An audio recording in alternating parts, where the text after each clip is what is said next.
You know, I've always been haunted by one question. Why is it that while some people are stuck running on a hamster wheel for years, others are building entire empires? And it's not about luck. It's about how they think, their perspective on reality. Right now, I'm going to tell you a story that will flip everything you thought you knew about success upside down. This isn't just theory. This is a concrete principle used by that top 1%, those who see the world differently. Take Warren Buffett, one of the richest people on the planet. He could live in the most luxurious mansion on earth, right? But he still lives in that same modest house in Omaha ... that he bought. Wait for it, back in 1958 for $31,500. Why? Not because he's a cheapskate, but because his brain simply does not see the point in proving anything to anyone through expensive trinkets. His reality isn't about possessing things. His reality is the very process of creating value. And that's just the tip of the iceberg. Right now, you will learn how this special mindset works, and its first secret isn't found in success, but at the lowest points. Here's what almost everyone in that 1% has in common. They didn't start from zero. They started from negative. Absolute hopelessness. Ka-shing, that Hong Kong magnate, worked 16-hour days in a hazardous factory as a child. Sheldon Adelson, the creator of the Las Vegas Strip, slept on the floor in a crowded apartment and started delivering newspapers at age 12. It seems like a dead end, but this is exactly where that core strength is forged. In that moment, their brains made an incredible choice. Instead of blaming circumstances, the government, their parents, or an unfair life, they took 100% responsibility. Full, no exceptions. They said, "This is my reality, and only I will change it." They didn't avoid losses. They looked for a nigh opportunity, even the riskiest one, to multiply what they had. Do you often catch yourself blaming someone or something for your failures? Be honest. Think about it for a second. This is the main filter that cuts out 99% of people. But stubbornness alone isn't enough. Here's what happened next. They began to educate themselves systematically, but not like the rest of you read a book and forget it. No, they sought out strong people. They strived to get into environments where they felt uncomfortable, challenged where they were the dumbest person in the room. Why? Because that's the only way to grow. Their mindset was geared toward constant adaptation. They broke patterns again and again. And here lies perhaps the most important secret, that 99% of people cannot accept the long game. They don't think in days or months. They think in decades. While most people look for a quick result, they build strategies. For them, failure isn't a defeat. It's priceless experience, data for analysis. They develop incredible discipline to do important but often boring things day in and day out, regularly without slacking off. And the most paradoxical thing, after achieving incredible heights, they remain humble. Buffett, in his old house Amancio Ortega, the founder of Zara, who until recently ate in the cafeteria with his employees. Their wealth isn't on the outside, it's inside. In their heads, they consciously cut out all the noise. The information overload, social media in the morning, toxic surroundings, empty entertainment. They ruthlessly change their environment if it drags them down. They protect their focus like their most valuable asset, and then they share it. They become mentors. And you know what's most interesting? All of this, it's not some magic available to a select few. These are concrete principles and habits. And in the very next section, we'll break down the most important one of them, the one almost every billionaire started with. The one you can apply tomorrow. Don't go anywhere. You've just learned how the world's most successful people think. But the biggest question is, where do they get that strength, that unbreakable will? The answer isn't found in business schools. It's found where most people's hope ends, at rock bottom. Picture a teenager, China, a humid, stuffy workshop. The air is thick with the smell of sweat and metal dust. He works 16 hours a day. His fingers are raw and bruised from the rough iron. Every day is the same monotonous, exhausting work. Most of us would have a mental breakdown within a week, but this teenager is Ka-shing. And he isn't just working. He looks at that workshop and doesn't dream of escaping it. He dreams that one day he will have his own factory. His brain was already seeing a different reality. Or take another boy, Sheldon Adelson. He's not just from a poor family. He sleeps on the floor in a tenement building because there aren't enough beds. He's 12 years old, and he's no longer a child. He's a paperboy. He gets up before dawn to deliver newspapers before school. He has no childhood, but he has responsibility, that very stress inoculation that almost all of us try to avoid for our own children. It becomes the fuel that burns inside for years, driving them forward when the average person would have long since given up. Be honest, would you want that kind of childhood for your child? Of course not. Nobody does. But herein lies the greatest paradox. These unbearable conditions become the crucible in which a steel character is forged. They didn't just survive from the very beginning. From their earliest years, they took responsibility. They didn't blame their parents for being poor. They didn't blame the government for a lack of opportunities. They didn't wait for someone to come and save them. They understood the main thing. Their reality was their zone of responsibility, theirs alone. And if they weren't happy with it, that meant they had to build it from scratch themselves. Their mindset was tuned not to avoid losses and hide from risks. Their brains were already looking for a nigh opportunity, even the tiniest one, to multiply something. Sheldon, selling newspapers, was probably thinking about how to sell more, faster, how to find new customers. He was already an entrepreneur. Think back to yourself at 12. What were you thinking about? School, friends, games? That's absolutely normal. But that's precisely why their path is the path of the few. They grew up early. They saw the true price of money and effort early on. And this is the most important foundation.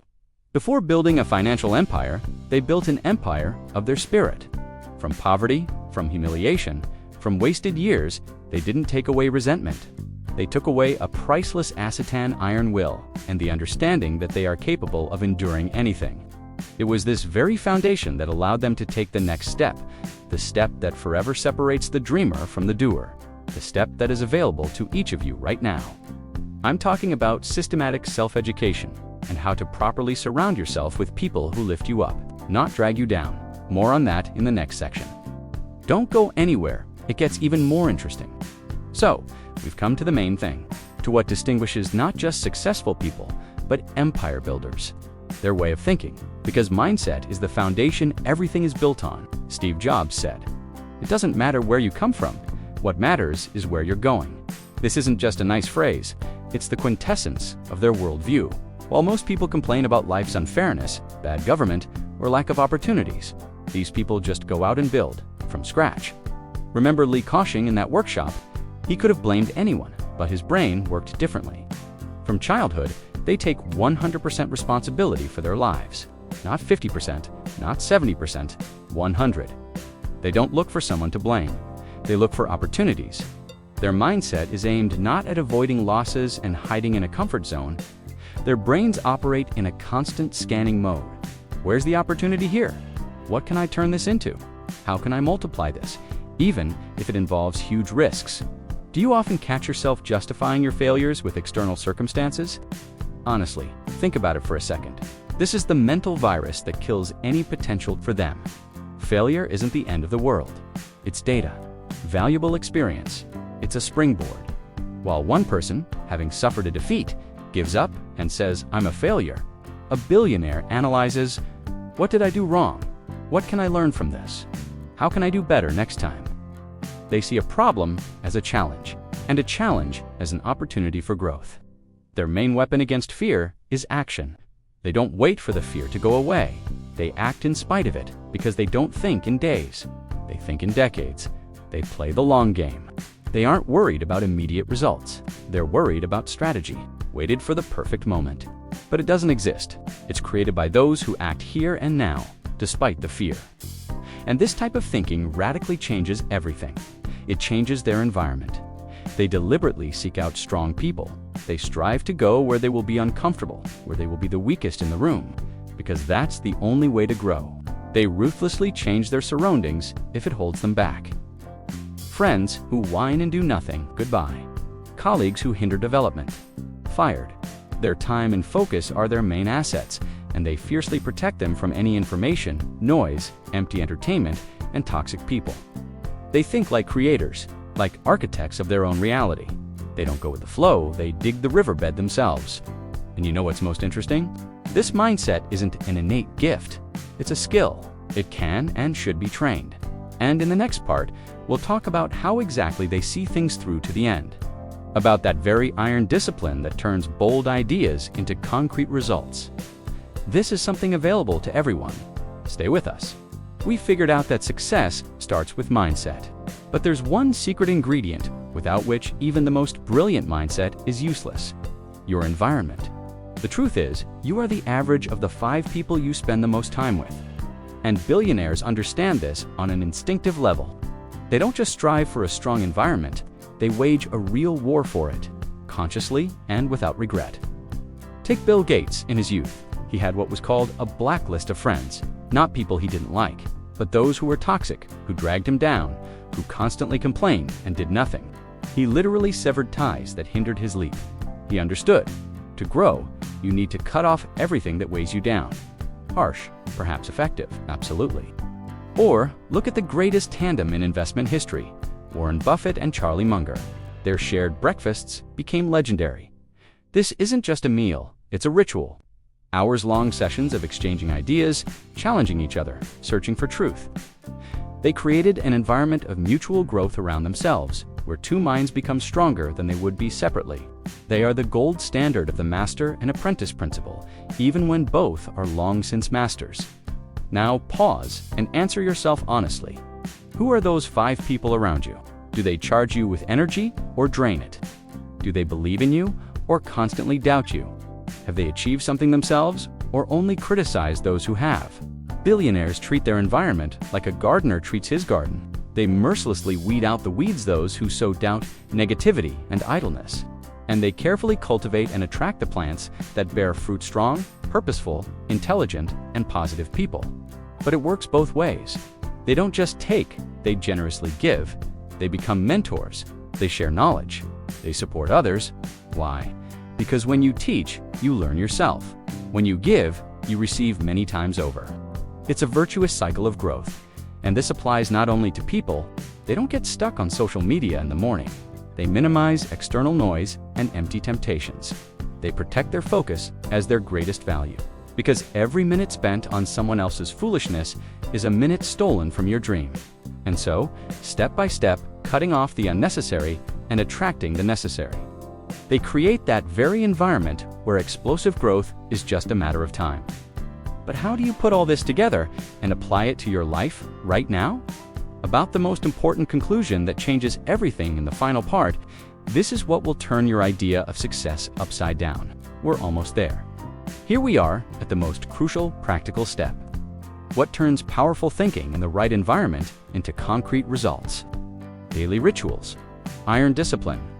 Because dreams remain dreams until they are turned into a plan. And a plan is useless until it is turned into daily action.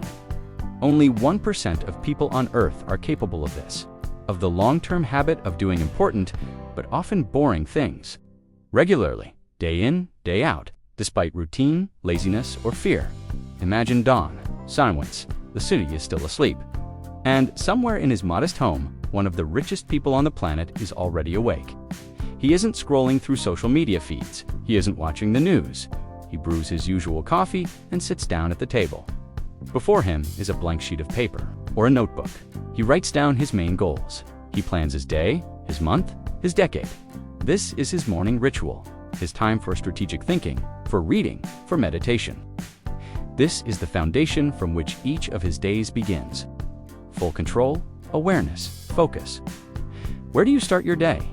With the alarm clock, you snooze 3 times. With checking notifications on your phone, which steals your attention even before you've gotten out of bed, this is the difference. Billionaires consciously limit information, noise. They protect their focus and time as the most valuable and non-renewable resources. They don't let the world dictate how their day will go. They design it themselves from the morning, and this isn't just about the morning. Their discipline is their superpower. They finish what they start, always. They think not in days, but in decades. For them, failure isn't an obstacle. It's valuable experience, data for analysis. They don't abandon what they started if something goes wrong. They analyze, adjust, and move on. Their life may seem ascetic, Waking up early, the same simple meals, the same clothes, like Zuckerberg and his gray t-shirts. This isn't because they're boring. It's because they save mental energy on making a million small decisions to preserve it for one big one for their goals. Their wealth isn't the result of one lucky day. It's the result of thousands of days lived correctly, according to plan, according to ritual, according to discipline.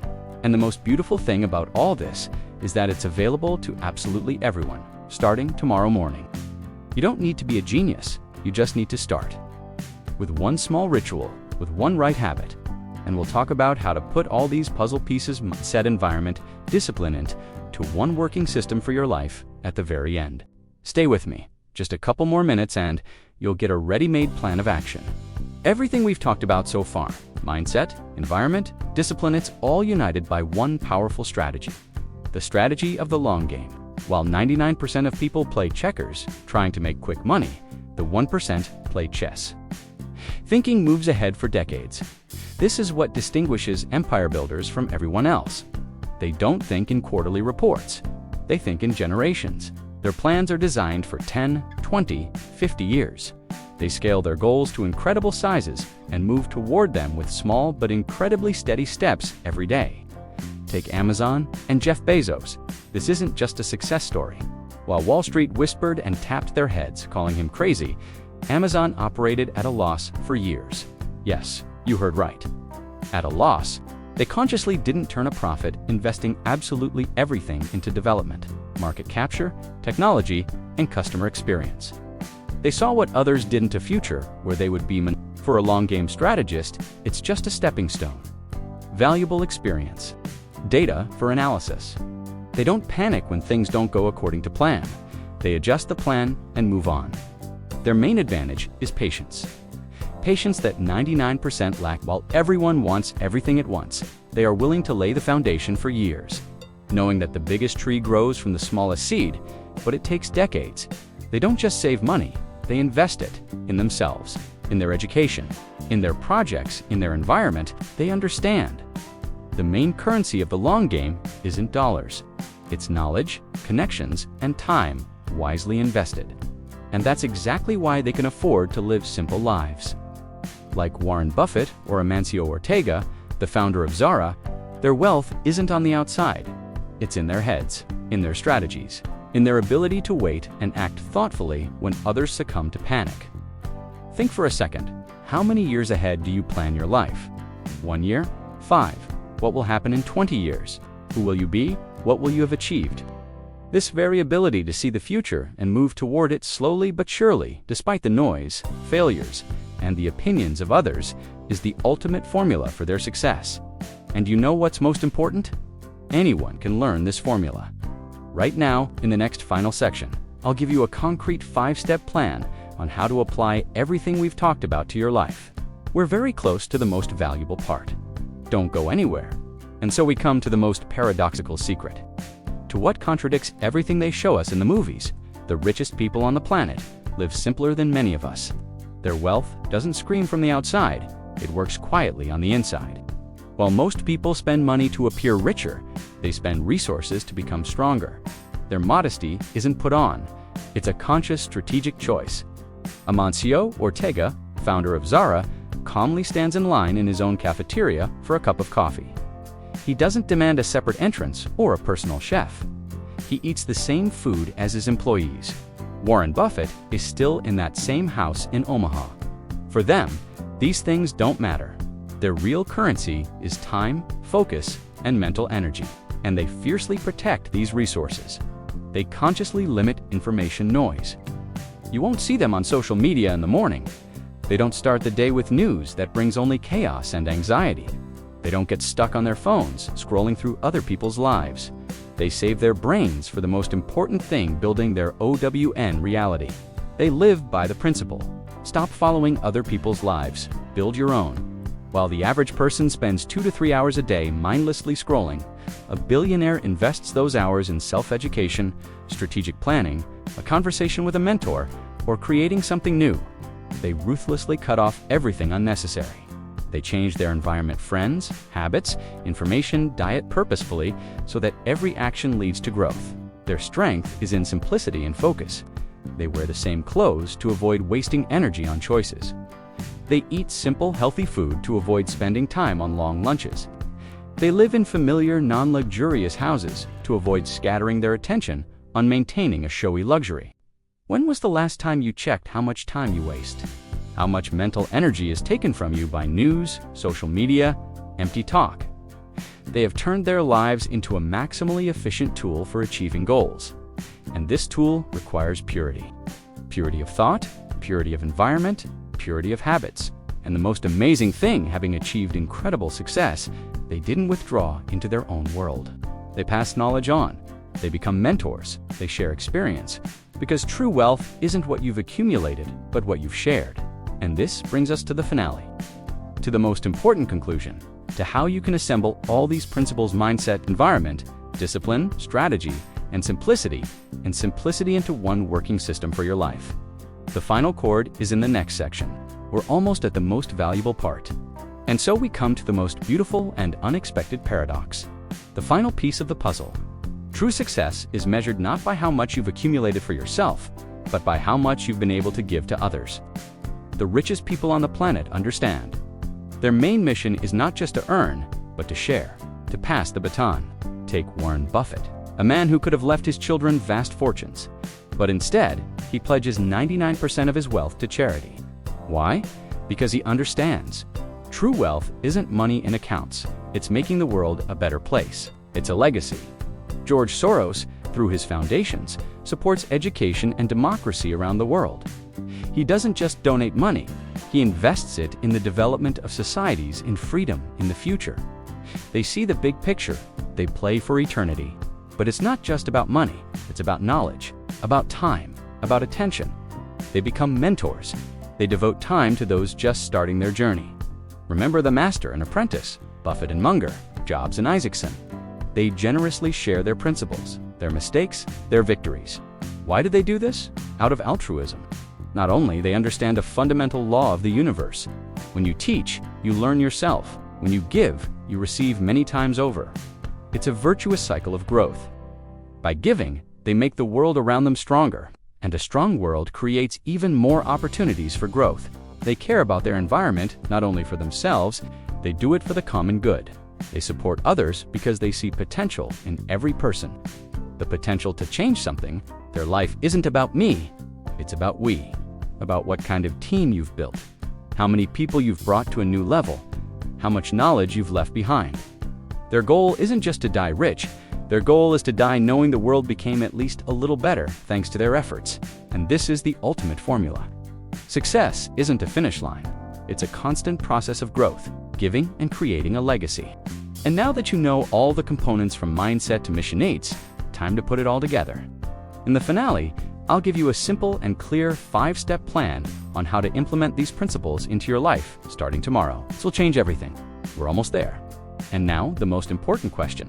The question every viewer will ask themselves after all they've seen and heard. Is it worth it? Is it worth trying? Is it worth breaking your habits, stepping out of your comfort zone, taking on this huge responsibility? The answer isn't obvious, because being like everyone else is comfortable, predictable, safe.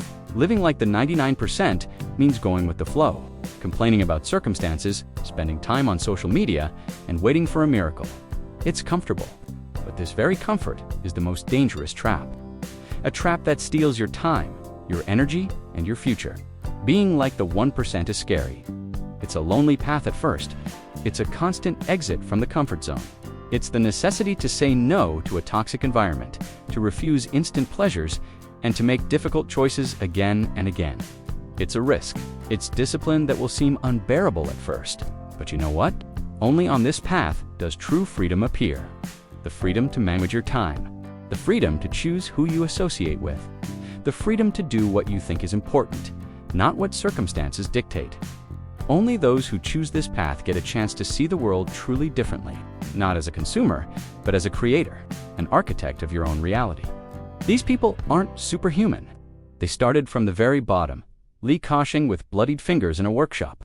Sheldon Adelson sleeping on the floor. They went through it.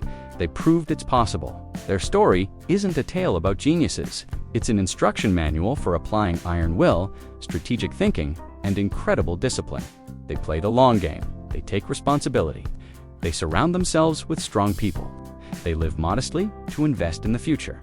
They protect their focus, and they share their success with the world. And now the choice is yours. To remain in the comfort zone with the 99%, or to take the first step toward the 1%. This isn't about becoming a billionaire. It's about becoming the master of your own life.